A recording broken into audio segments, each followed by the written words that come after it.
Societally, we seem to have developed the misconception that math is a subject that isn't for those who are creative of mind, since it's often perceived to only be about logic and calculation. Now, while there's often a right versus a wrong answer in mathematics, that does not mean that math can't be beautiful, inspirational, or creative. In particular, the Fibonacci sequence and the golden ratio are both mathematical concepts that have been utilized by creative minds for quite some time. Additionally, we encounter evidence of both of these mathematical concepts in our everyday lives.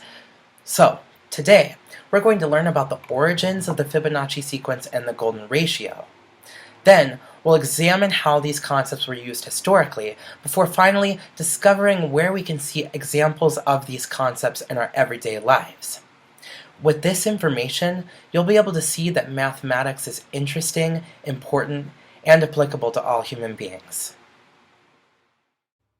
Now it's time to tell you a little history about Fibonacci and his numbers. But before I do that, let me tell you a little about the century this all took place. Imagine on this gondola ride that it's slowly taking you into the past, taking you as far back as the 13th century. This was the century where buttons were invented, Genghis Khan began his Asian tirade, and also the time when the Magna Carta was put into effect.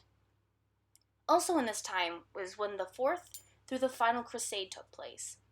So throughout this century, there were a lot of important historical events. But this class isn't about history, it's about math, and this video isn't about history either. What's important about this history, and the reason why we're talking about it, is that in the very beginning, in 1202, Fibonacci became known as a great mathematician with his published book, the Book of the Abacus. This book introduced the Hindu-Arabic numbering system. This numbering system replaced what was known as the Roman numeral system, which I'm sure you all know it. If you don't, here's a hint. It's what they number the Super Bowl with. But most importantly, this numbering system is the system that we use today, since if he had not introduced this system, there would have been the chance that we'd still use the Roman numerals, and that would have made math a bit more confusing. And now to tell you a bit about Fibonacci. Fibonacci's real name is actually Leonardo da Pisa, meaning Leonardo of Pisa. He's not to be confused with Leonardo da Vinci, though Leonardo da Vinci has been known to use the Fibonacci sequence within his paintings, but he was alive almost 200 years after da Pisa's death. Most famously, there is a Fibonacci sequence in the Mona Lisa. When you look at her face dimensions and the layout of the background, it is very visible. Fibonacci was an Italian mathematician from the 13th century and thought to be one of the most talented in the Middle Ages. He also is the one who introduced the Hindu-Arabic numbering system to the world in his book Liber Abaci, the Book of the Abacus. And again, this replaced the Roman numeral system and is now the numbering system we use today. And with this system came the decimal system, giving the once chaotic and organized Roman numeral system, where they would just have the symbols add up to the number wanted, and gave it a more set order in which the numbers were placed. Fibonacci died in the 2040s. You might be wondering how Leonardo da Pisa became known as Fibonacci. Well, his full name is actually Leonardo Pisano, because he was born in Italy, and here they take the place where the person was born as their last name. His father was known as Guglielmo Bonacci, which in Italian, if you were to call Leonardo da Pisa Filius Bonacci, which means son of Bonacci, and shorten it, you get Fibonacci. So his famous name is actually that of a nickname given to him through his parentage. Also, the picture shown is the only known photograph that shows his likeness. How he found the sequence. It started as a problem within his book regarding that of multiplying rabbits. He worked out how the rabbits would pair as they reproduced, starting with one pair of rabbits, and as they would reproduce, there'd be multiple pairs. And eventually he was able to explain how these rabbits multiplied by saying it was a sequence, adding up the numbers as they would go. But most likely, this sequence was never invented by Fibonacci. It could have been the work or the problem of a contact that he made. So this problem that he's most famously known for could have been the work of somebody else, and he was just given credit.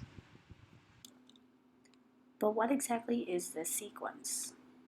The sequence begins with 1, 1, 2, 3, 5, 8, 13, 21, and so on. Each number is obtained by adding the previous two digits together. When Fibonacci's numbers are represented with rectangles, they fit together to form a Fibonacci spiral. The numbers and spirals are both apparent in everything in nature because it's how they grow most efficiently. Without even knowing it, you encounter something that utilizes the Fibonacci sequence every day. Plants, humans, weather patterns, and much more are all examples of places where Fibonacci's numbers and spirals are used. One of the most obvious ones is the petal count of a flower.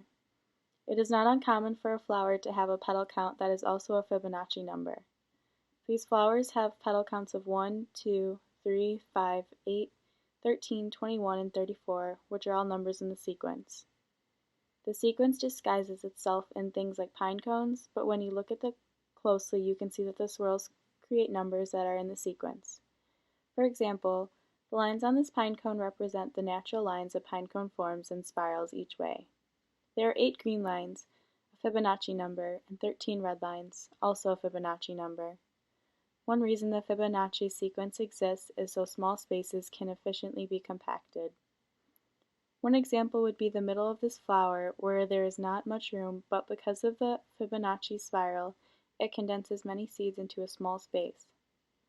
Trees grow consistently with the Fibonacci sequence in order to maximize sun exposure, and it physically is the best way for a tree to grow. The banana on the left has a total of 3 segments, and the apple on the right has a total of 5 segments, both Fibonacci numbers. You also see Fibonacci numbers in creatures like starfish because they have 5 legs. Other wildlife also uses the Fibonacci spiral. One of the best examples is a perfectly spiraled shell. Not only can you see them in animals, but also humans. You can see it in just one human finger or on your whole hand. We typically have 4 fingers and 1 thumb on each hand, which is another example of the Fibonacci numbers at work. When you clench your fist, it's able to clench so tightly because our hands are designed with the Fibonacci spiral in mind. You can also see a perfect Fibonacci spiral when looking at the human ear. Artists have even applied the rules of the Fibonacci spirals and rectangles in their work. Leonardo da Vinci was one of the artists to do this, and you can see it in the Mona Lisa. The Parthenon, constructed by the Greeks in 447 BC, also uses the Fibonacci rectangles in its construction. They use the Fibonacci numbers as a basis for their paintings because it has been said to create very aesthetically pleasing images. The Fibonacci sequence is not only seen in plants, animals, humans, and art, but it is also the basis for the golden ratio. The golden ratio is a special number that is found by dividing a line into 2 parts so that the longer part divided by the smaller part is equal to the whole length divided by the longer part. These numbers are considered to be a part of the golden ratio sequence. This is very similar to Fibonacci number sequences.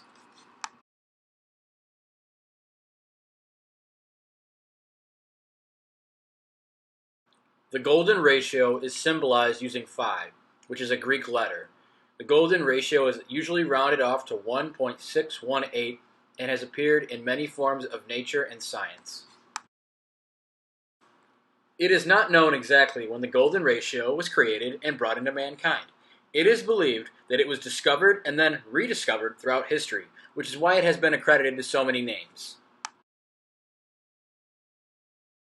Some real-life examples of the golden ratio include flower petals, seed heads, pine cones, and tree branches. Examples of the golden ratio are found all around you. You can see as these pictures flow through that each one of them is representing the golden ratio in its own way, and the golden ratio is very prevalent in nature today.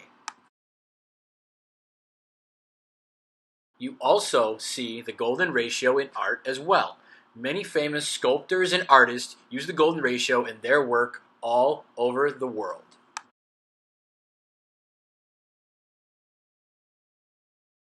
The golden ratio came from Greece. A man from Greece named Phidias widely used this in many of his sculptures like the Parthenon. Here we have more examples of the golden ratio. You can see in these photos the perfect ratio of 1.618 appears. This really shows how prevalent the golden ratio is today. As you can see here, Leonardo da Vinci used the golden ratio to create the Mona Lisa. It is very prevalent in this very famous painting. Things that we use and see every single day were created because of the golden ratio. Here you can see a credit card, a couple logos including the Toyota logo, and a logo for National Geographic were created because of the golden ratio, and even the most famous of them all, an iPhone, was created because of the golden ratio. It is definitely all around us every single day.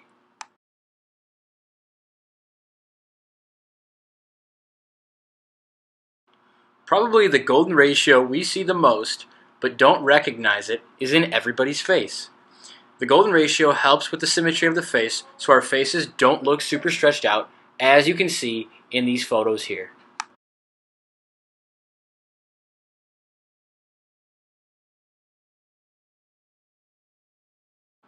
So as you can see, the golden ratio is around us in everything we do and everywhere we go in life today.